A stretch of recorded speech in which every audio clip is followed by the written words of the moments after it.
Welcome back, Panther fans. I'm David Brown along with Tim Thurber. Hello. And this is State of Atlanta. Good timing on that, man. Welcome back, Tim. We missed you last week. You know what? I needed it. I need to be away from work, and I need to be on a beach, and I need to be drinking. I need to be eating, and I didn't need to swim about 15 feet from a shark. But did you outside really? of that, yeah, man, that was that'll get your heart moving.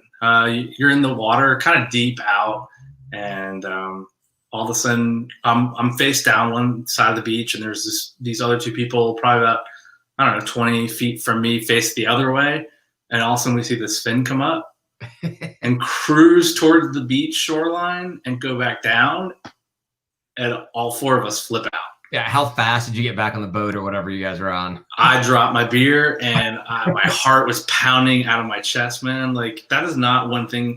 I know sharks are all over the ocean, right? Right. As long as they're underwater and I don't see them, I don't really care. Yeah, I have a huge fear of large bodies of water. Give me a swimming pool all day long, but even a big wave pool at a water park, I'm like, no, this is too big of a body of water for me. I don't know what's down here. I mean, it's a wave pool, so it's probably a lot of urine, but yeah, I don't do large bodies of water. I'll sit there on that boat and I'll drink beer all day long, but I'm not getting in that water at all. You could stand like knee deep, right? You'd be okay with that. Oh yeah, if I can see the bottom of it, that's fine. No big deal. I'm good there. It was pretty murky, but yeah, that was heart-stopping. Yeah, so while you were gone, we actually gained our Ryan independence for the night, so we don't have to deal with him tonight, which is great. Cheers. You can go ahead and cheers to that one. Yeah, there you go. There you go. I'm not sure if you are caught up on the news, looked back and looked, but our game against Charlotte was canceled or postponed, as they said. I thought we won. Well, if you can win without scoring any points, we definitely didn't score any points. Neither did they, I should say. Thoroughly disappointed in that, by the way, because it was going to be something I watched on the way home from the beach. Gotcha. Were you going to try to stay away from all the updates and everything? No, I was just going to watch on my iPad across watching on, I think it was while you're out there. Yeah. All right. Yeah. Well, we'll talk about the disappointment that was the cancellation of that game. But this week we do have a game coming up against our first American Athletic Conference opponent at home. You know, we played Memphis out there in Memphis a couple of years ago, which did not go our way. But we have a couple of guys from another podcast, ECU podcast, the Sport Objective. We have got Bubba and Dave. Welcome, guys, for joining us. Thanks for coming here. Absolutely. Thanks for having us. All right, no problem at all. I just watched your recent episode. I was doing the whole stream thing while you guys were talking about ECU and all kinds of sports. No question. We just got done with one. It's a marathon tonight, but you gave us an invitation. So, like your name, David, by the way. And yeah, it's not a bad name. There's not a lot of us around there, is there? How long have you guys been doing the Sport Objective? Tell us a little bit about it. All right. So I started the podcast 2.5 years ago. It was me and another guy. Actually, you would have liked his name. His name was David as well. He unfortunately. His health was very bad, worse than I thought. He passed away Father's Day of 2018. Oh. So Kyle Barber, that's not with us tonight. We try to be fair to have 2-on-2 here for Georgia State and East Carolina. He actually came on me the very first week of our podcast. We had the athletic director basically took a buyout. There was so many problems we don't have enough time to go into. That's why we're in the state of East Carolina is in the shape we're in. Is because of the previous administration as far as off the field. There were so many things. So I start the podcast, second episode, Kyle comes on. He pretty much came on with me every time. There he is. Hey, Kyle. Every time he's there, every time there was an East Carolina matter, he came on. And then I think it was April, Bubba, that I heard from you. He reached out to me and he was behind the scenes for a couple months with me and we were talking about ideas. And then the three guys, we started our show officially as far as the three of us, literally July the 1st. So it was like, I guess, 4 months later, but we've been together ever since. And I'll go to war with these guys anytime. Right, Bubba? Right, Kyle? Absolutely. Like you say, or like Dave said, rather, I had stumbled across the podcast just by accident on one of the East Carolina message boards. I think it was Hoist the Colors on .net. And I said, hey, I'll give this a listen and see what kind of content Dave had. And I was impressed with what I heard. And as you hear my 6-year-old Reese entering the room right now. Future But, Pirate. but yeah, I liked what I heard. And so I connected with Dave and reached out to him and told him how much I liked the program. And I just said, I think I can bring something to the table, being a lifelong Pirate fan. Excellent. Yeah, we're pretty new ourselves. I mean, you guys are the veterans here. We've been doing this. This is just our second football season of doing everything. So we're still trying to figure the whole thing out. You said you go to war with these guys. Well, we go to war with each other every single week. There's normally another guy on here, Ryan. He's not another David. And yeah, between the three of us, we don't agree on anything pretty much ever. Well, typically Tim and I tell Ryan how wrong he is. But anyhow, Bubba, you made a comment about you were on one of the East Carolina message boards, and that's a big difference between East Carolina and Georgia State, I would say. You guys have a pretty big, rabid, passionate fan base, and we're still a pretty new program that, even though we're 10 years old, 11 years old, really getting our feet out from under us just now. And we've struggled to get that big fan support. So we only have one message board. So you guys are winning in that department. Well, so with that being the case, with the big fan base and the travels well and all that kind of stuff, big parties at the games, what was that game day experience like? Not the game itself, but the game leading up to the game on Saturday there in Greenville. Were you guys able to do anything? Were there any fans in attendance? What was it like? There were 350 fans. All of those were players' parents or family. Obviously, in some players' cases, it may have been an aunt, uncle, or grandparent or what have you. But it was all family members. 250 for East Carolina and 100 for UCF. That will be changing in the month of October. East Carolina's next home game is on October 17th when Navy comes to town, and there's going to be somewhere in the 3,500 to 3,700 range for that one. Yeah, that's what our school has done, is they're limiting it down to 5,000. That 5,000 actually includes the players and the coaches and the administrative staff that's all there. And, you know, I went to our first game against Lafayette, and it was not 5,000, I don't think. But we did have some opposing fans in there, so it did get a little bit of a chance to hear some rooting for each of the teams. It was a good experience. Do you guys know of anybody or any crowds are going to be coming down to Atlanta for the game? Yeah, I'll take that one. We actually have people that bought season tickets for Georgia State just so they could go to the game.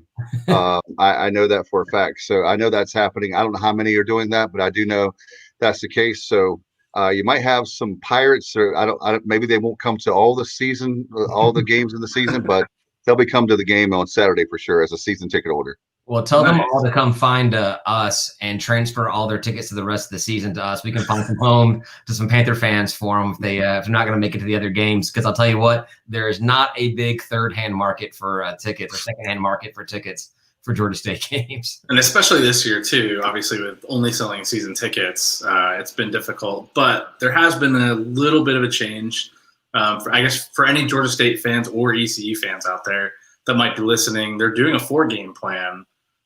For starting at $60. So you get ECU and then Coastal Carolina, ULM, and Georgia Southern for $60. Not a bad deal if there's any ECU fans out there listening that want to come to the game this Saturday. Yeah. And, you know, we have David and Tim, we do have a great big fan base in the Atlanta area. And so maybe they couldn't make it to the East Carolina games, but maybe they're like the crazy guy to my right, Bubba, that loves to go to a lot of games like me. Then they would say, hey, what are you doing this Saturday? Let's go to the Georgia State game. There's a lot of Pirate alums in Georgia, specifically in Atlanta, that maybe you guys could definitely, they could be their second team, or they're looking to watch a college football game. Yeah, that's kind of the state. I was going to say the state of Atlanta. That's not what I really meant exactly. That's kind of what we deal with here in Atlanta and Georgia. There's such a transitional city and state. We have fans from all different fan bases, from all different colleges, from all different pro teams down here. So, yeah, all I ask is if you weren't a fan of an Atlanta team when you got here, make them your second team and come out to the games and enjoy it. And we know that whenever your team comes down here, you'll be out there rooting against us, and we're used to it. It happens. So Yeah. I'd planned on making the trip down, guys, and my son's 8 years old. He'll be 9 here in a little over a month. But unfortunately, he has a baseball tournament this weekend.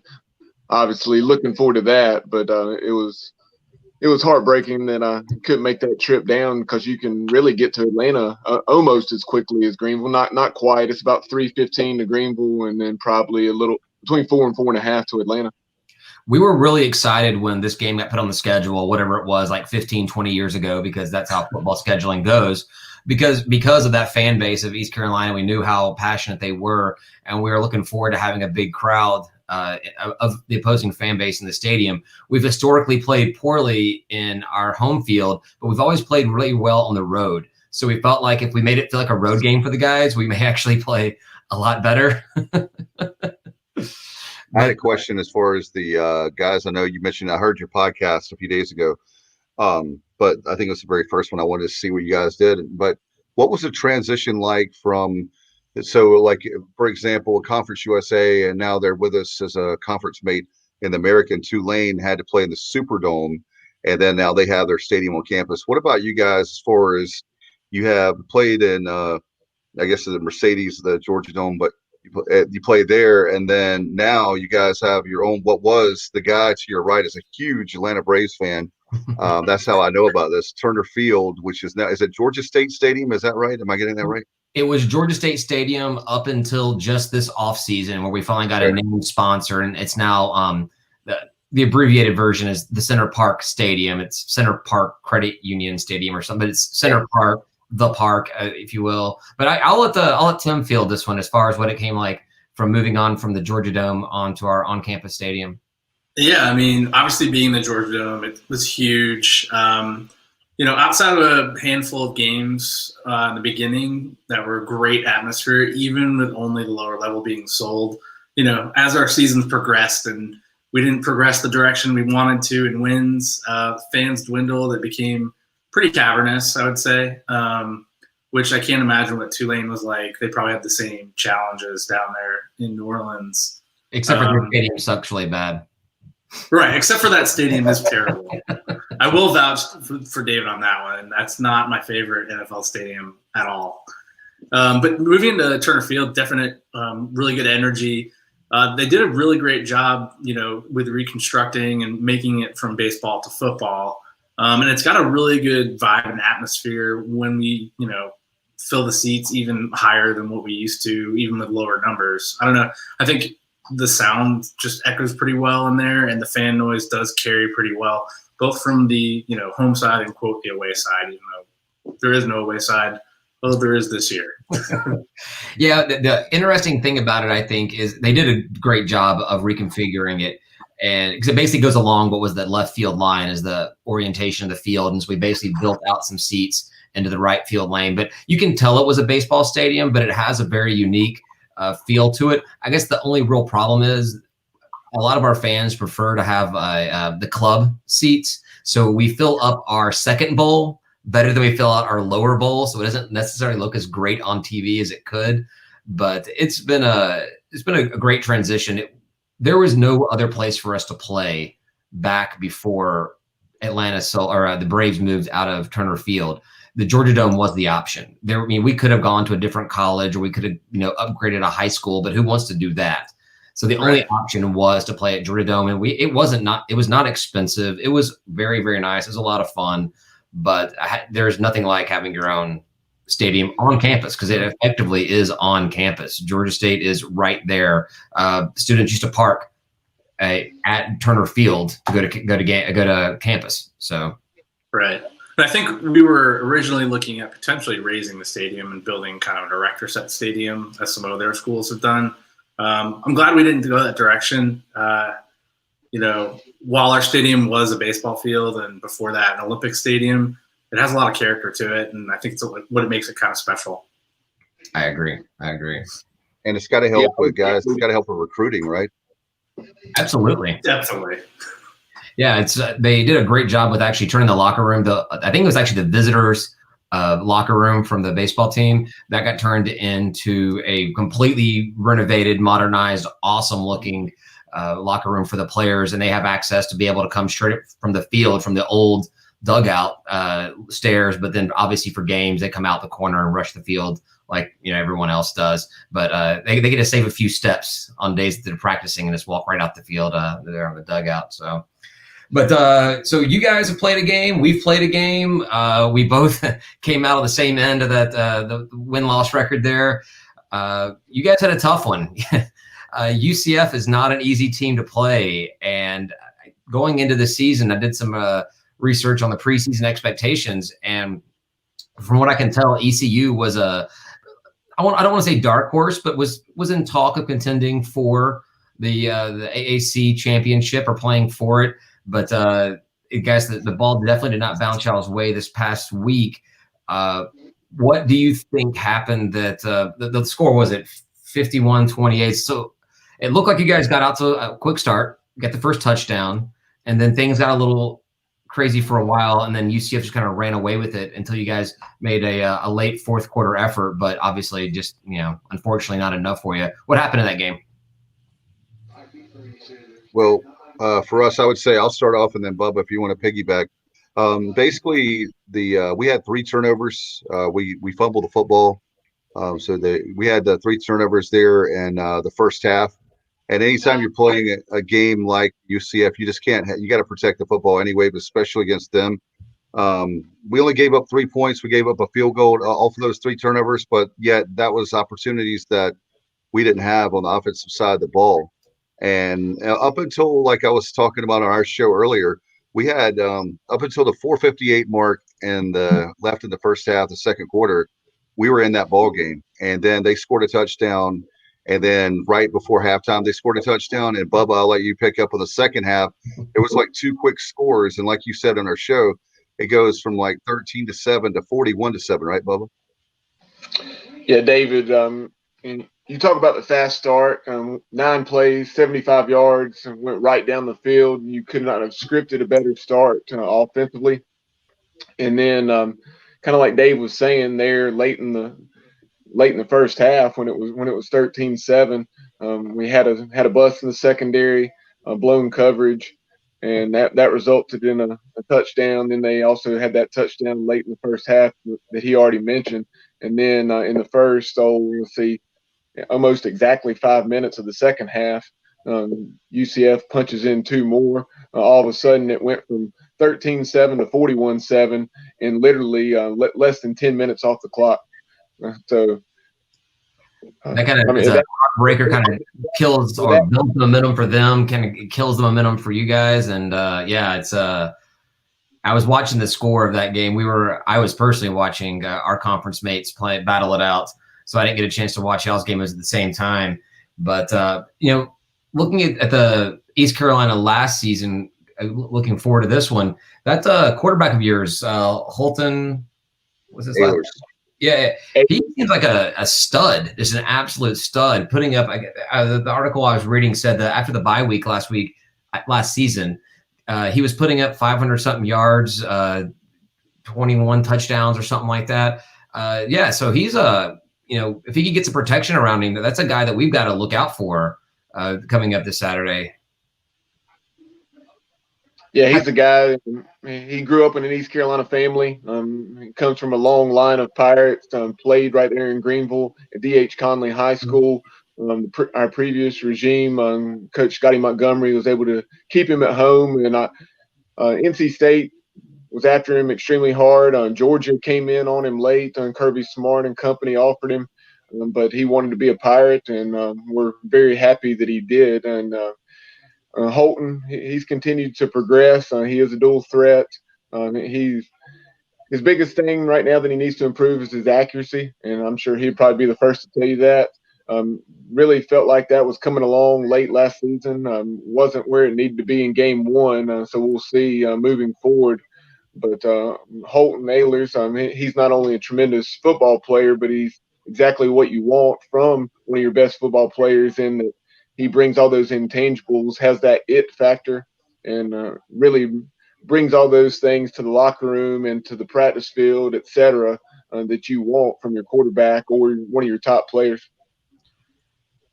Yeah, I can definitely see that from the numbers and everything. Hey, Tim, I want to ask one more question. I'll let you get to these guys as well. Sure. One thing I noticed by looking at the stats from the game is Holton threw it around quite a bit. I think there was 9 different receivers that caught a pass. Is that typical? Is that what you guys do? You spread the ball out like that, or was that just a what the hell's going on in this game? Who's going to catch the ball? Who's going to make something happen and get us out of this slump? So what should we expect Saturday? I think you'll expect that. I think that there's a number of guys that are obviously Bubba and I would watch out for. There's probably about 4 guys that are like the marquee guys, but there's others that are going to get touches. And then the running game, there's some bright spots. There's some younger guys that come to mind, and they were doing well. Especially they were doing well late when Central Florida obviously didn't have their star players in. However, that's the thing is that East Carolina right now has to deal with is the fact that we're going to be the in a rebuilding process, and it's been 5 straight losing seasons. So we're going to try to get a chance where hopefully we can turn this year around, but definitely next year, guys. 2021 is going to be definitely our year, as a lot of these guys are going to be upperclassmen, and so now that the rule that we get an extra year. Same thing for you guys. These guys get an extra year, which is a whole nother show. But these guys have a chance to play 3 or 4 years together. And that's something, Bubba, I know he's a numbers guy. We have 54 new players in 1 year, guys. That's not something to be proud of. But basically, Coach Houston's got rid of a lot of the riffraff, a lot of the locker room lawyers, the guys that are the cancer, hate to use that term, of the locker room. But the guys that were causing problems internally, and the guys that are not American talent, and the guys that were not physical, or the guys that are not practicing, or we've had some problems under Scotty Montgomery where the players would quit. And that's one thing he talked about today in his press conference. You don't see now when you're watching the film after the game or you're watching the game live, you don't see guys quitting. And that was one thing that was very hard. I know for Bubba Rosenbaum, Dave Richmond, anybody that's a coach, former player, it's very hard to watch a proud program like us, and you have guys wearing the purple and gold, and they don't give you 100%. They might give you 25% when they go on the field. What about you, Bubba? Yeah, elaborating a little more on the wide receivers, and you asked about those guys. We're pretty good at the skill positions, and they did have kind of a disappointing effort in game 1. UCF is extremely old and extremely talented in the secondary. I think all 5 starters in the secondary are seniors, and they did an excellent job of blanketing the likes of C.J. Johnson, Blake Kroll, and Tyler Snead. All 3 of those guys that I just mentioned had 50 catches or more a year ago.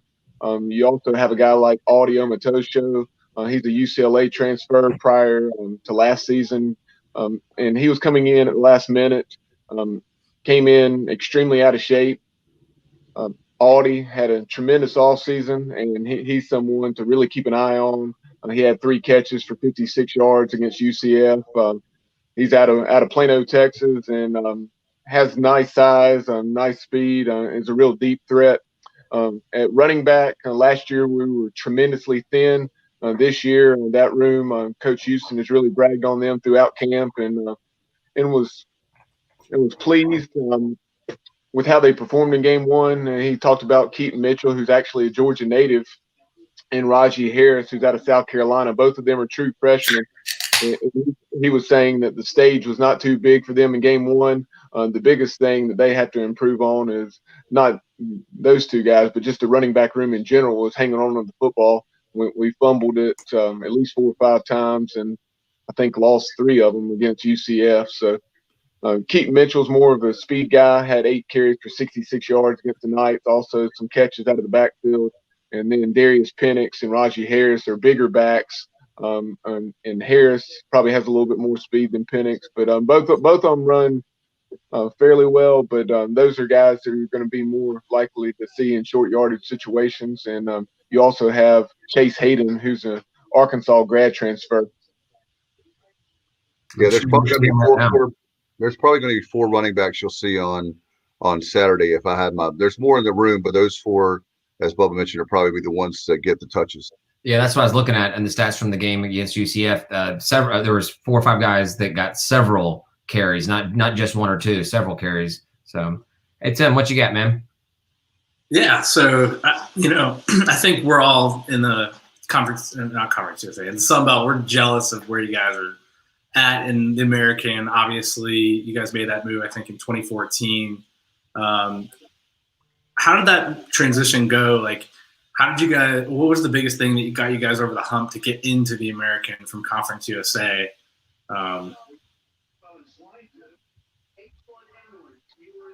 I got 2 words for you, Terry Holland. Yeah. Terry Holland did, yeah. I mean, our athletic director. I think that's the thing, guys, is that leadership is everything. And one of the things that we like now is we have a breath of fresh air with our new athletic director and administration with John Gilbert. Nobody's going to be perfect, but they're definitely better than, oh my gosh, it's not even close. They fired our coach, Ruffin McNeil, which he's the one that made the transition from Conference USA to the American. We had Lincoln Riley as our offensive coordinator. He left to go to be the offensive coordinator at Oklahoma, and now, of course, is coach there. And then we had our star quarterback in 2015 goes down. What was it, a week, Bubba? Kurt Benkert goes down about a week or so before fall camp before the season starts. Tore his ACL. He's out for the year. So we went from having another bowl type year to certainly 4. We had 5 wins that year, and we could have easily had 7 or 8, but we missed out. And it definitely made a difference not having your starting quarterback. We had guys that were not Division I quarterbacks playing quarterbacks, so that hurt us. But as far as leadership, that makes a huge difference to get to the American. I think your buddy Kyle agrees. He commented here, Terry Holland got us in, and after he left, we went to shit. That's the long and short of it. I like that answer. That's quick, to the point. That's a very State of Atlanta style answer right there. I like it. Yeah. I like it. David, that's what you're going to get from Kyle. I mean, that's one of the things he brings to the podcast. He is he's not going to sugarcoat anything. Well, I look forward to talking to him on Thursday. For everybody listening, I'll be on the Sport Objective, their Thursday live stream and podcast, along with our good buddy Ben Moore. So definitely make sure to give that a listen on Thursday or Friday when the podcast comes out, I guess. So actually, Tim, I'm not sure if you're aware of this, but their defensive coordinator came from Kennesaw State over here this season. Great. And as I was doing some research, a guy on the internet said that the defensive line is unbelievably young. And last week, most of those guys were getting either their first college start or their first Pirate start. So, and obviously UCF kind of did what they wanted to do. Did you still see things about what they were doing that made you feel good about that defensive line being stronger than what it was in previous seasons? Absolutely. Coach Houston talked about the very green defensive line that you referenced. We played at least 10 guys there, 10 to 12 guys, rotating them in. Last year, we played the bulk of our snaps with just the starting 4, which is, in any conference, but especially a league like the American, that's going to be hard to be competitive on doing that. And so we, like I said, rotated 10 or 12 guys in, and all of those guys, with the exception of one, and listen to this name, Hosey Haji Badri. So Hosey, he was the only one that had any snaps from a year ago. We had a couple of guys who had played on special teams. But Coach Houston said he was pleasantly surprised. They chart lows, and all those guys had very few lows. So he thought they were playing with excellent energy and excellent effort. And sure, they made their mistakes, but he thinks they have a lot of upside. But how quickly can they grow up? We shall see. Well, guys, to be fair to the defensive line, I want to make one quick point. Yep. And I know Bubba will agree with me on this. Basically, what happened is with Coach Houston coming in, he had nothing to work with. But the defensive line, we had talent at defensive line. The first string was fantastic. But like Bubba was talking about, the problem was after the first team, you pretty much didn't have defensive line between being kicked out of school, all kinds of stuff, injuries, you name it. all kinds of reasons why we only had basically a first string. So that was the thing for me, is not that the defensive line was bad as far as the first string.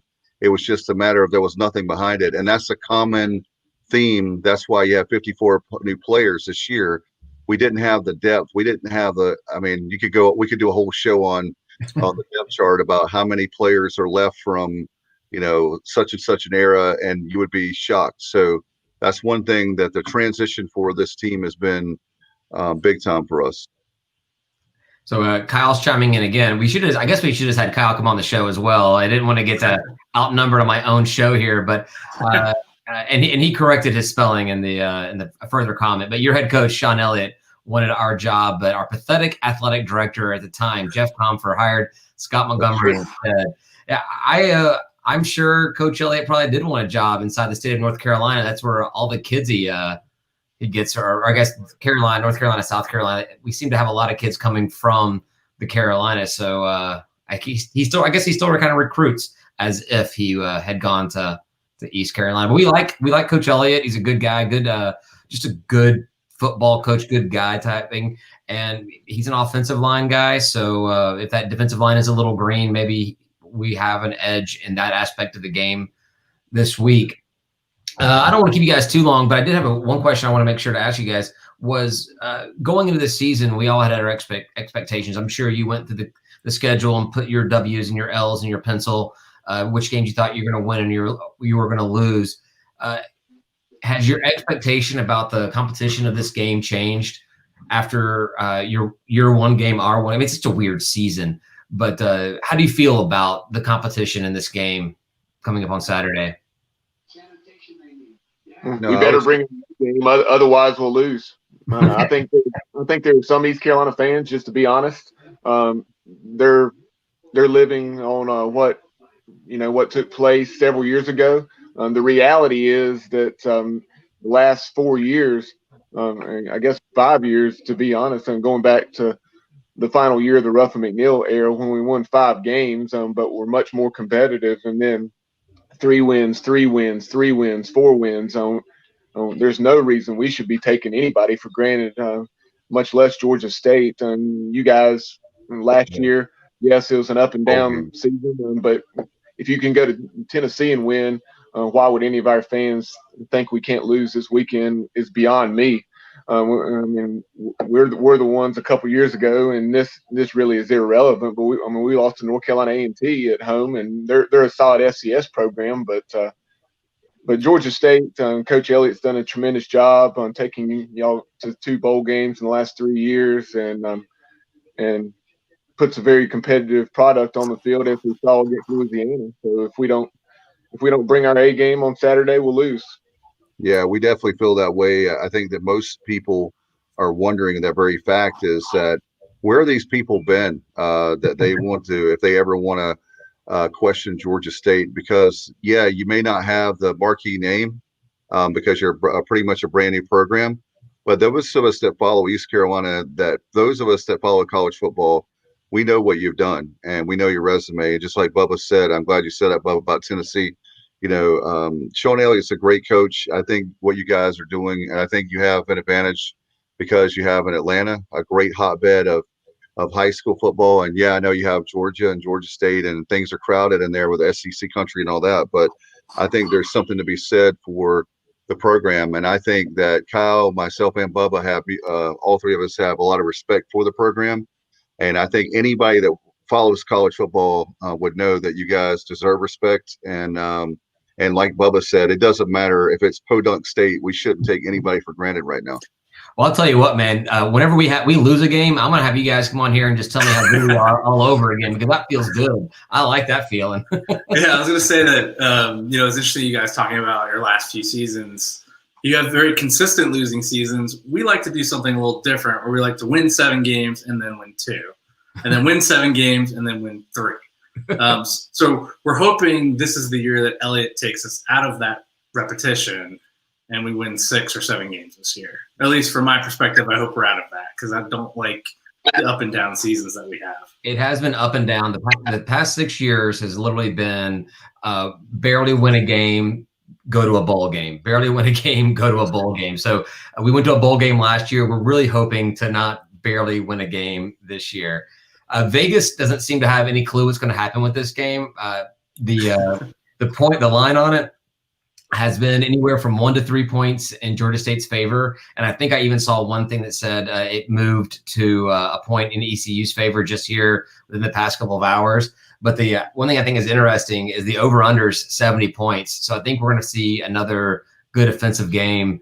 And I'm going to go ahead and put my prediction down as that 70 points or 35-34 Georgia State comes out the victor on this one. That's what I'm going to put out there. We'll see. We'll see. Do you guys want to put any numbers out there before you do your own show on Thursday? I'll wait until Thursday. That's what. Fair enough. Excellent. Tim, do you have any more questions for these guys before we let them off the hook? They've already been doing like 3 hours of podcasting tonight. Can you tell us the secrets to keeping your fans when the wins aren't racking up? Because we need the secret sauce. We don't have it. I wish. I would love to ask you that question. I think that our fan base has a storied past. I mean, we have a lot of wins. I think that, like we talked about, we have a different reason why we don't have the fans, because of unfortunate hires at Chancellor, and we could go on and on again. We don't want to waste your time, but there's a lot of problems we've had, and there's a lot of bitterness still. There's a division. The administration has tried to put together a slogan, One Pirate Nation, but the reality is we won't have One Pirate Nation again, Tim, until we actually have wins. I think that's going to be huge, and we have to have our facilities. There's some things, indoor practice facility and some other things we need to improve. So that our Pirate Club, we need to improve that. We have a lot of great people that work there, but we don't have a Pirate Club director. So not to air out dirty laundry, but I wish if I had that answer, Bubba, you and I could go to work for the Pirate Club and the administration and for ECU, and we'd be the best thing ever for the program. But I don't have the crystal ball. I really don't. Other than winning football games, that's about the only way I know that our fan base will come back. What about you, Bubba? Yeah, I wholeheartedly agree with you there. But just as far as this series in general between East Carolina and Georgia State, I think, what is it, 27? You guys come to Greenville, something like that? Because I know this game. That's exactly what I was going to bring up next. This is a very distant home and home. Yeah. 2020 and then 2027 with you guys up in Greenville. I hope to make that game if I'm still around, alive, and kicking myself. So that's It's a shame that under the current circumstances with the limited capacity, because I honestly think with the large alumni base that East Carolina has in the greater Charlotte area where I am, that we'd bring a few thousand fans probably down to the stadium there. Well, we have a few openings between now and then. Maybe we can get another a rematch going on. I think that East Carolina, obviously Georgia State fits in our minds more of a profile of academically, location, regionally, fits more of a profile of an American Athletic Conference school being in a downtown urban university and whatnot. So this is a big game for us. We feel like if we think that we deserve to be in the American, we've got to be able to, at minimum, compete with the American. So this is a big game for us, and look forward to the game on Saturday. Too bad neither of you guys can make it down here. Hopefully in my 50s, I'll make it up there to Greenville for our rematch. But thanks guys. Thanks for joining us. Appreciate you coming on. Yeah, definitely. We enjoyed it. Thank you very much. Absolutely. We appreciate you having us on. Yeah, talk to you Thursday, and best of luck Saturday. All right, thanks guys. Appreciate it very much. We'll see you Thursday. Take care. Bye-bye. Bye. Well, that was fun.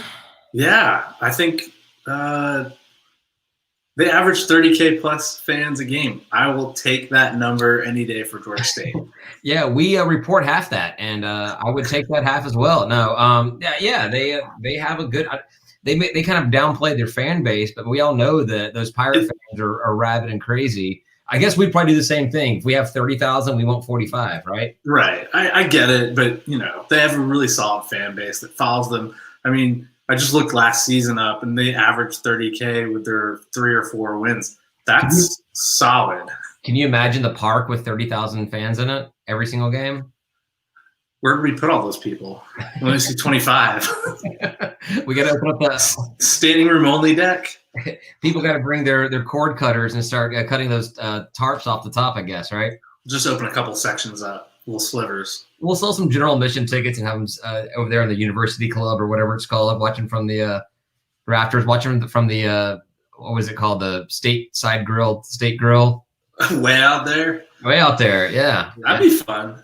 Yeah, I'm excited for them coming. I'm disappointed, obviously, due to COVID, limited fans. Because I think they would have brought a truckload of people, and the tailgating would have been awesome. Yeah, that's absolutely what I was looking forward to about this game. We talk about when we have the Armies or the other schools that come down here, Memphis, when that was scheduled, and they got scared of us and walked off. About getting that real rabid fan base coming there, and we did have that with. Air Force, I think, actually brought a good crew to the Georgia Dome way back when, but still it wasn't a packed house. This was a game where I felt like we would finally get a packed house. Unfortunately, it would probably be lopsided towards the away team, but it would be.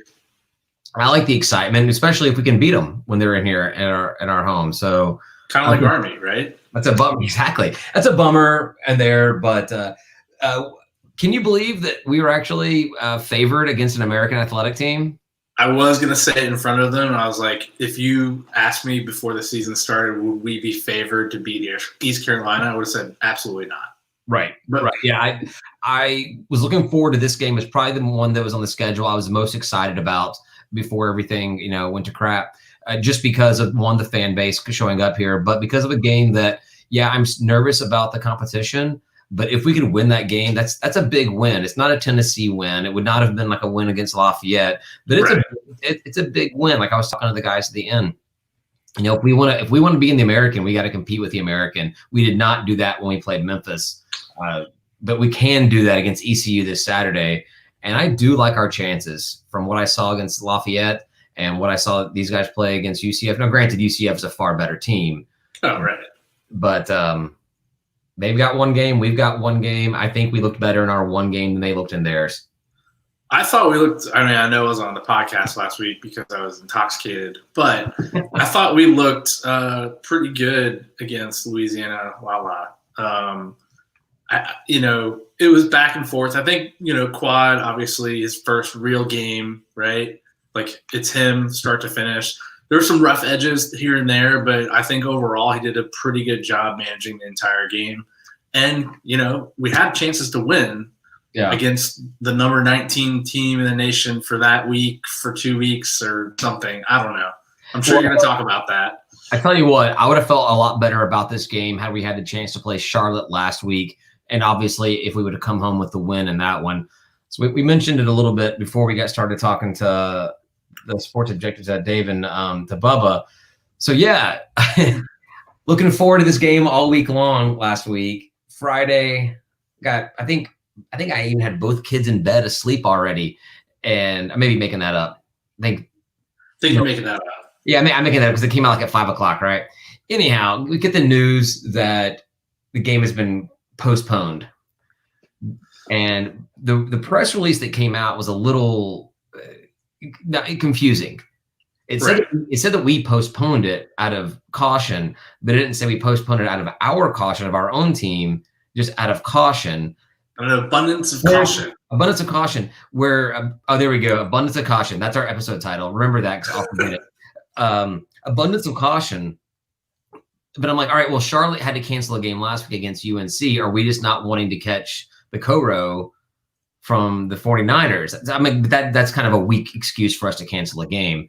Right. So I texted Ben, and I'm like, is this us or them? And he says it's them. And I'm like, all right, cool. I feel my depression kind of just like went away. It's like, all right, fine. They canceled it. We can do nothing about that. That's on them.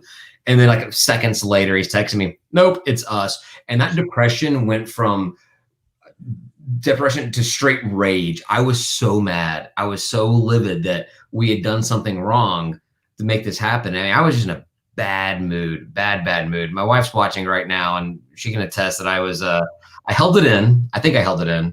I just wasn't in a happy-go-lucky, it's Friday, I'm going to have a drink and enjoy the after the evening kind of mood. Kim can comment if she wants. But then it comes out Sunday. It was a false. Well, it wasn't even a false negative or false positive. Sorry, it wasn't a false positive. It was just the lab read the whole thing wrong. I mean, is that not the most GSU thing? I know it's not our fault, but is that like the most GSU facepalm thing ever? Oh, but my first question is, wait, you have to read all these other tests. How did you read these wrong? Were they complicated tests? What, like, is it complicated order? Well, I mean, I'm nowhere near smart enough to know how all this stuff operates, but you feel like it's a pretty objective thing, not knowing anything about it. I don't know. It was so if we would have just gotten, so they went back and they tested. They did another test on Friday. Everything came back negative. And Right. then they retested the Thursday samples because apparently that's a thing. And they all came back negative. So then they went back and asked the guys and oh yeah, we messed up. I'm like, so I've been rooting, I've been rooting for chaos during this football season the entire time. Chaos. But Except now. not when it affects Georgia State. Sounds. This is not the chaos I wanted. Put us in the college football playoffs, not us missing a game against the Charlotte 49ers. I might be in the minority here, but I want us to make up the game. I think there's some posts on Panther Talk about we won't make this up unless we have to. Well, so the deal is it's postponed. Everybody says postpone. Yeah, postpone. When are you going to play it? March? There's no open spaces on our schedule to match up with Charlotte's unless we play December 5th, which is the Conference USA Championship. Charlotte's probably not in the Conference USA Championship. Probably not. So it could get made up, but do we make it up? Do we do that? I say do it. I mean, a win will be a win if there's something called bowls this year. I don't know. Well, this whole year's screwed up anyway. So when do you schedule that? Do you schedule that now? Do you say, all right, let's do December 5th, contingent on whether or not Charlotte makes the championship, or do you wait until to see if they made it or not? Because what if they suck? What if they don't win a game? And they're like, no, we don't win another loss. Screw you guys. We wouldn't lose, right? Oh, they don't want to play. I know what Charlotte says. I'm talking about us. We're going to win the whole damn thing. They're going to be like, hey, we got COVID again. Sorry, we can't play. I mean, they have 2 games, right, that they've not been able to play now? Yeah, they had UNC the week before us. Right. So, I mean, well, UNC won't want to make that up. They won't. Right? No, there's no way they're going to schedule that game. Why would they do that? They got their ACC W's to live off of. So, I don't know. I want to play the game. I hope we can reschedule it. But then what do you do if you have 2 games like this? Now you have to start picking and choosing which one. Well, you have to pick the conference game. Oh, yeah, totally. That's all we have left after ECU this week. All we have left is conference. I mean, the Sun Belt Championship hasn't moved back by a week. So if we lose a conference game, then that's got to be the one that you pick up. And so speaking of that, South Alabama and Troy canceled today. So who's the culprit? Not that South Alabama, but not that it affects us. But I'm saying this stuff still happened. We're another weekend of games getting canceled. So I don't know. Did you listen to Coach Elliott's press interview this week? I did not get a chance to listen to the media day. So funny enough, all the questions are about Charlotte. There was not any questions about ECU. I'm like, all right, Charlotte, disappointing that we didn't play. Some questions to be asked for sure, but let's talk about ECU. But you could tell like that disappointment and that frustration in Coach Elliott's was because normally he's so upbeat, even after a loss. He comes in and he talks, he does any kind of interview, he's upbeat. He's like, oh yeah, they got the best of us this time, but we're looking ahead to blah, blah, blah, whatever. Nah, he was just kind of like, yeah, well, we got the news 20 minutes before you could tell he was just like, this is not how I expected to coach a game or be a coach of or whatever. I don't know what I'm saying. Can't they get the test results earlier so they can double check the test results now in the future? Maybe, I don't know, something, so we don't cancel another game for no reason. You want to make it even worse? Charlotte was going to miss 25 players in that game. Ooh, really?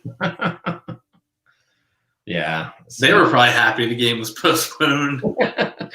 Like, oh, thanks, So, yeah. Let's see what else we got going on.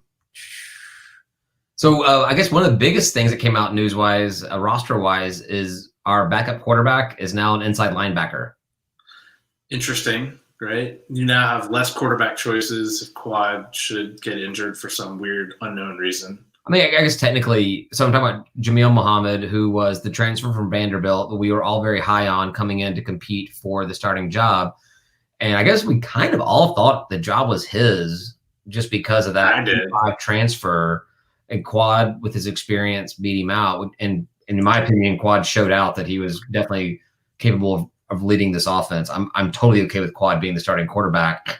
But it's strange that a quarterback moves to inside linebacker. According to the same interview, Coach Elliott says that he's just too dynamic of an athlete to keep off the field.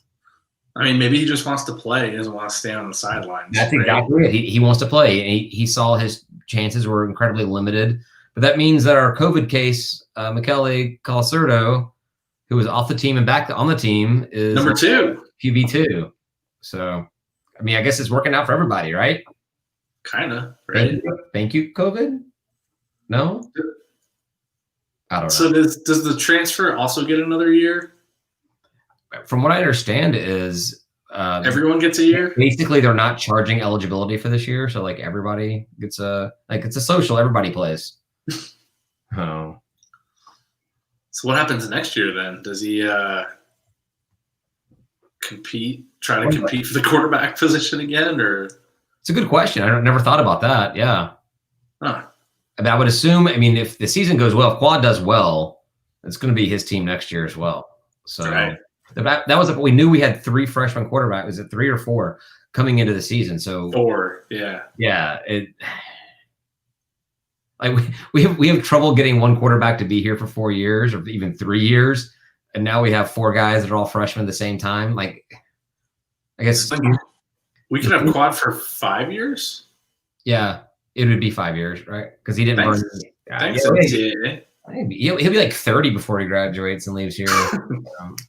We'll be in the American by then, so you know. All right. Well, last bit about that. I guess. Well, actually, this is the ECU game coming up. You're the uniform guy. What do we got uniforms wise this week? Don't know. But we discussed too soon. Oh wait, is this the uniform? I wrote down the uniform stuff, but this is probably actually from the Charlotte game. What was it? Blue, white. Yeah. I like that combo. It's fine. I mean, yeah, I'm a big fan of it. I only put it down because I thought it applied to this week, but it doesn't. Until they use the white helmet with the stupid font on it, I'm fine. The Panthers and the player number. Yeah, I'm not a fan either. That thing. We talked about it a little bit last week, but you know how much Ryan loves logos, colors, uniforms. Yeah. So anyhow, actually, Brian wanted us to come out naked. I think no pants is what he wrote on one of the threads. So, just pads. Just pads and a helmet. I really hope they wear a cup. Ouch. So talking about how the rest of the conference fared last week that actually played games, Ryan actually came over and we watched the Lafayette Southern game, and that was a crazy game. I watched a bunch of the game coming back from Florida, and it was a good matchup. I was surprised how well Southern did. What you mean is you're surprised how poorly Lafayette did to a team that beat Campbell by 1. We gave Southern the blueprint to play. Yeah, because they were throwing the ball like crazy. I was surprised by that. That was the one thing I took away from the game was they were really throwing the ball well. Yeah, I cringed on that one throw from Shai Wirtz where that one-handed catch. He scrambled, almost put his arm on the ground to like stop the play, and then threw it in the end zone. I was like, "Come on!" Was that the same one with the one-handed catch in the end zone? Because that play, I had to get up the next morning and put on ESPN because it's NFL Sunday. And that they were doing all their best catches of Saturday, and they kept on playing that catch over and over again. It was a good catch, as much as that makes me want to vomit. It was the number one. It was the number one catch of the, number one play of the day. Yeah. Unfortunately. Yeah. Well, let's see. That was another catch they made. It was the 2-point conversion. Was it 2-point conversion? They did a 2-point conversion, right? Yeah, they did 2-point. That where he like almost got tackled, scrambled, and then just found one of the receivers in the end zone. Not the crazy catch. Right. And I was like, are you kidding? They scored like almost no time left and get the 2-point conversion. But then the kicker that can't kick a field goal makes a freaking 53 yards? Something like that. Yeah. Well, yes, that was amazing. I couldn't believe it. Ryan and I are both in disbelief that he actually made the kick. But then, so they barely beat Southern, who barely beat Campbell. They take Georgia State to overtime, or we take them to overtime. Yeah. And the Big 12 comes back into the rankings. The Pac-12 comes back in the rankings, and all the Lafayette fans are complaining they're kicked out of the top 25. I'm like, if they would have had more better wins, I think they came in like 26th or 27th when you They're right on the edge, right? Yeah, if they would have had like quality wins, or I guess not quality wins, but like a convincing wins on both these teams. So yeah, suck it, Lafayette. You weren't good enough. You won the games. You're 3-0. LSU's 0-1. I get it. You didn't win good enough. Get over it. We know the rankings are all messed up. Right. It's all subjective. It's all what these people think. And I guarantee you, if you played LSU right now, they would dismantle the hell out of you. So get over yourself. Right. Polls aren't just about W's. They're about style points. And you didn't get any style points for barely beating Georgia State and barely beating Georgia Southern. And as much as it doesn't make any kind of objective sense to it whatsoever at all, history's in there. Status is in there. An SEC 0-1 team is going to be ranked ahead of a Sunbelt 3-0 team when you're barely winning your games. Or teams that haven't even played yet. Or teams haven't played yet. Exactly. 0-win teams and 0-loss teams will be ranked ahead of you. Yeah. Exactly. We'll talk about one other game. Not really talk about the games. I didn't watch it, but Monroe lost to UTEP 31-6. I don't think Monroe wins a game this season. There was some crazy stat like UTEP hadn't won some game in 3 bazillion years, and I'm like, they picked the right team to play. Right? Exactly. So I say that, and it means we'll lose to Monroe now. But shh, don't say that. Let's see. Anything else? There's no real rankings of that. None of the sites are doing conference rankings, like Sunbelt rankings that I could find. No. Probably like just fan rankings and everything. And there's a few of them out there, and I'm thinking there's no reason why Southern should be ranked ahead of Georgia State. Yes, they have a win, barely, over Campbell, but I think we played Lafayette way better than Southern did. Right? Oh, yeah, totally. I mean, we came out pretty strong in that game. I mean, we knew Lala was going to come back and, make it a game. I knew it was coming. Like, they slowly eroded at the lead we built, which I knew was coming. But we responded pretty strong. Just kind of the end of that there. I don't know. I felt like we had a really good setup towards the end of the game, being on the 46 or 44. Yeah, we slowed it down a little bit. I mean, it seemed like our players were getting a little exhausted or something. But I think that if you looked at just those 2 games, you said, all right, I want you to tell me which team played better based off how they played this like opponent. I think that, unless you're biased, you're going to pick Georgia State on that game. So then you add on the Campbell 1-point win. I don't think that's enough to put Southern above Georgia State. But they're all fan rankings, so who the hell really cares? True. We'll wait till a few weeks from now when maybe people start doing this and caring about it. So, but that's all I got for this week, man. That's all I got. We're at 59 minutes. We gotta end this. I want to run through everything. We'll talk about this later, but the NCAA actually gave us some good news. Thank you, NCAA. Basketball transfer Ryan Boyce has been approved to play this season. Basketball team could be scary this year. We'll talk a lot more about basketball probably next week because it's the bye week. But basketball team could be scary good in the Sun Belt, depending on how schedules play out and everything.